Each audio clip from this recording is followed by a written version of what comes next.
Hmm? Yeah, I saw my agent sat down with me before we went out on sub, and he showed me his list, his handwritten Yes. list of the publishers he was going to submit the Jigsaw Man to. And let's say there were Yeah. 20 of them. So I think maybe 7 were in an auction. So yeah, so 7 came back Right, out of the exactly. 20. There's 13 rejections. Exactly. Right. Like even the fairy tale involves Mm, multiple rejections. And I think once you understand that, it just gives you a helpful perspective. But I mean, of yeah. course, like I've cried over professional rejections. Like I have just been sad. And sometimes it's okay to just feel sad. Like I I find that the emotions are just less daunting when I put a name on them and accept them Yeah. and, you know, allow them to be. It's like, yes, I am sad because something saddening just happened. It's like, oh, well, yes, of course. And so, just process it. Um, and then persevere. Mm. So how did you manage the success of the Quiet Tenant when it happened? Because then when it happened, it seemed like it to me on my side of the ocean and seeing all the reviews, like, wow, this book has appeared and it's everywhere and it's amazing and I want to read it and it's not like anything I've heard before. And then you hear you've been optioned as well, so you know it's going to be made, whether it's TV and film. So how do you manage all that success when it happens? When it does seem to happen so quickly. Well, the good thing with writing behind the scenes, it happens incrementally. Yeah. So, and I'm sure, like, right? Like, you start working on it, you work on it for however much time it takes you. You Mm. go on sub, you get the deal, you're in edits, and then there's still like a year before it comes out.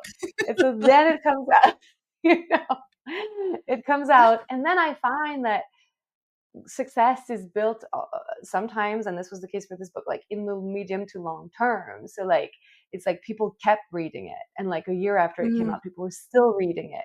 It was kind of built over time. And then yeah, the option deal was like such a happy time for me. And the good thing is it happens bit by bit. It's And built, so I you can kind build on it. of yes, Mm. you wrap your head around one thing, and this way you're prepared when the next thing happens. But it was great. I mean, honestly, like I enjoyed it. I think you have to. It's so hard, this journey, and there's so much going on. And also, like, writing is sometimes like the easy part of this whole journey. When you have to go out and maybe if you're doing, you're doing the festivals, you're doing appearances, you're doing tours, it takes so much out of you on a different level. So you need to enjoy those moments. Yeah, you know what? I think that's very wise. I was actually just thinking a big thing for me is to enjoy not just the like big professional thing, but also the moments that come with Mm, them. So, because I do think you can choose joy, but I think you kind of like catch happiness as it is in the air yeah. around you. And I think happiness is in moments. And it those moments where the big stuff gets crystallized into an instant um, are the ones I latch onto. And usually they're like odd little moments sometimes, but I can tell you when Our Last Resort came out, this is a perfect example what for me of what it's like when Our Last Resort came out in the US. It hit the USA Today bestsellers list in its first week, and I was deliriously happy about that. I was relieved, I was thrilled, I was so grateful. And I was like feeling all these feelings, and I was on tour, and I drove myself to Saratoga Springs here in the state of New York for a tour stop. And on the way I stopped to have lunch in a service area on the side of the highway, and I had Burger King. They had because I'm a vegetarian, and Burger King here has the Impossible Whopper, which is, in my opinion, the top fast food choice for vegetarians here. And honestly, the fries were hot and salty, and the burger was perfect, and the service area was relatively quiet, and I had a table to myself, and my book was on the bestsellers list. And in that It's a moment, moment. everything was good. It was great. The weather was beautiful. It was a beautiful summer day. There was no traffic yet.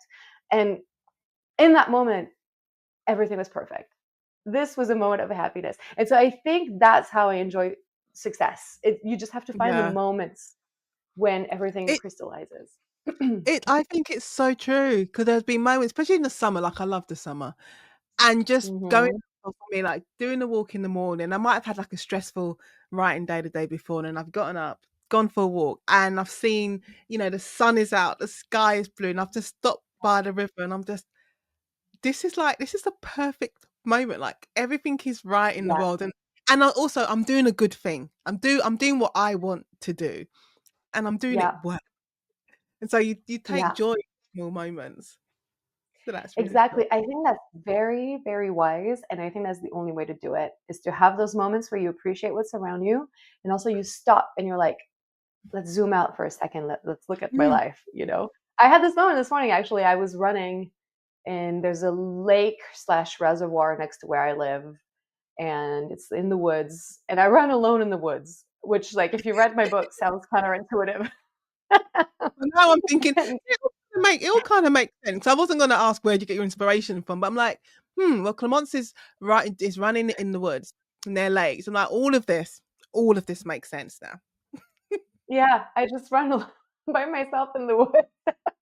And I was like, but it's just so beautiful. And I was like, this is a great moment, and I'm lucky to be able to do all of this. I'm lucky to be able to Yeah.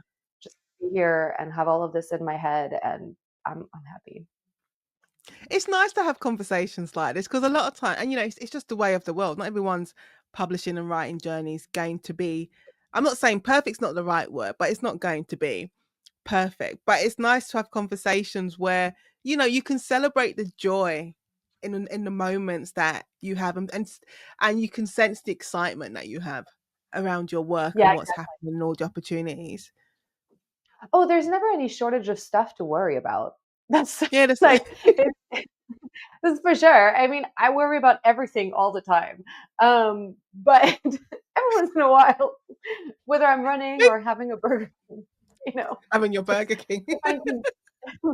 Oh my god, it was a perfect moment.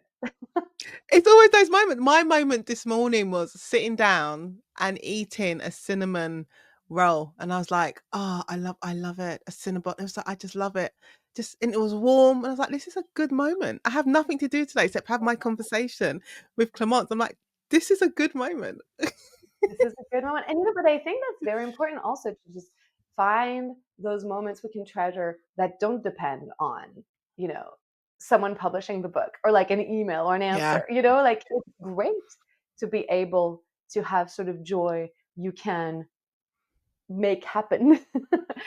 No, It's a very important part of, yeah, managing those I think feelings, you I think. I think you need it though, and you need to know how to manage it because I said this job that we've chosen, it's a lot. You put so much of yourself into it.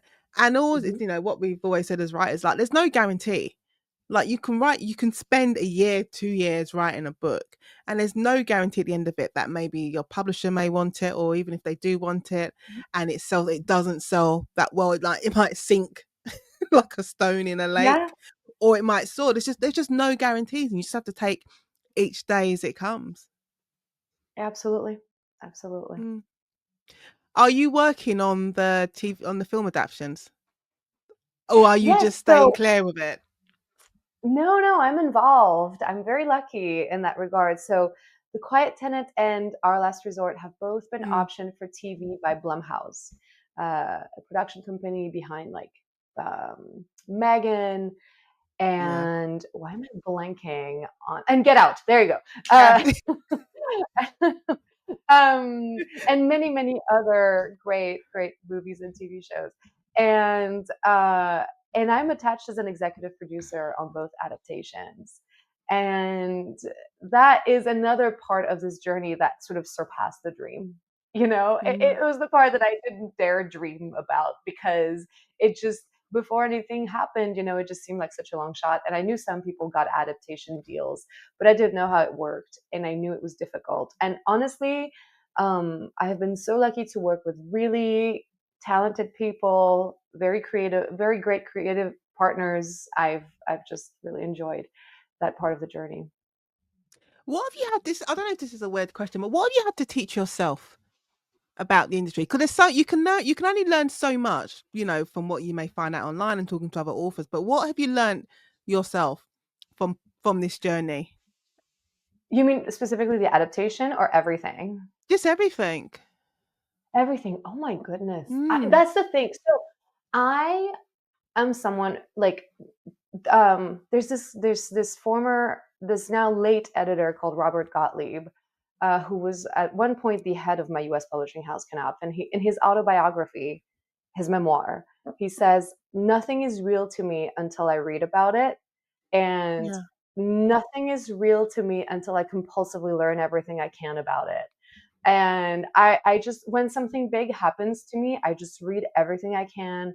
I Yeah. just like, so I went through phases of just reading books about, the writer's life and publishing and how it works and book deals and adaptations and all that stuff. And eventually the great thing is you kind of retain the knowledge that is useful to you, and then you kind of let go of the rest. Yeah. And for me, one thing I'm learning is for a long for my first two books, I was an author who was very in touch with like numbers and just the business aspect of things, Yeah. because it felt important, because it was a professional transition for me. So I had to know how I was doing, like how am I doing from a Mm. business point of view? Because, you know, I was making decisions such as should I go freelance as a journalist so that I have more time to dedicate to the books? Well, does that make financial sense? Yes, no. You're going to have a lot of numbers in your head to make those big life decisions. Or I would Yeah. at least recommend taking a little look see um, before You making. need to know your balance. You need to know your balance. um, and eventually, though, I realized that um, I'm at a point right now where it's more productive for me to focus on the big picture in terms of Mm. like just how am I doing as a business, because like when you're a freelancer, you're kind of your own business. Yeah. um Big picture is good enough. I know my balance. I have some kind of a plan in place, but I have found that I'm a little less laser focused on all the sort of external indicators, all the numbers, because it kind of got to a point where it was just feeding my anxiety. Yeah. And those parts of my brain that were like, my mind can't wander if it's just running through my anxieties all the Mm. time. And mine needs to wander in order for me to be able to do my job. So I have like sort of freed myself a little bit from that. So that's a thing I've learned. I've taught myself. I remember when I got my deal, and then the first question from like my friends was, "When are you leaving your job?" What do you mean, when am I leaving my job? Like, this is not how it works. I didn't get a seven-figure deal. I can't just leave my job as a lawyer. I still No, need to work. And then I I had to know. think And even about the plan.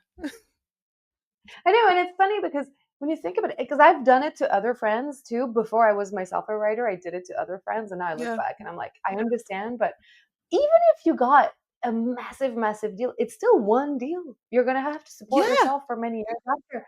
It's not just do you have a deal, it's do you have a career? And that's a question that exactly. doesn't get answered right away, you know? Did you ever think about that in the early days? But I don't know if you do when you're just, you're writing that first book, if you're thinking about the career aspect of it. When I was writing, no, I didn't think about that. When I was publishing, I was like, let's see where this goes. Like it was on Yeah. my mind, when I was working on the edits for the Quiet Tenant and everything happened with the foreign rights. I was like, let's see.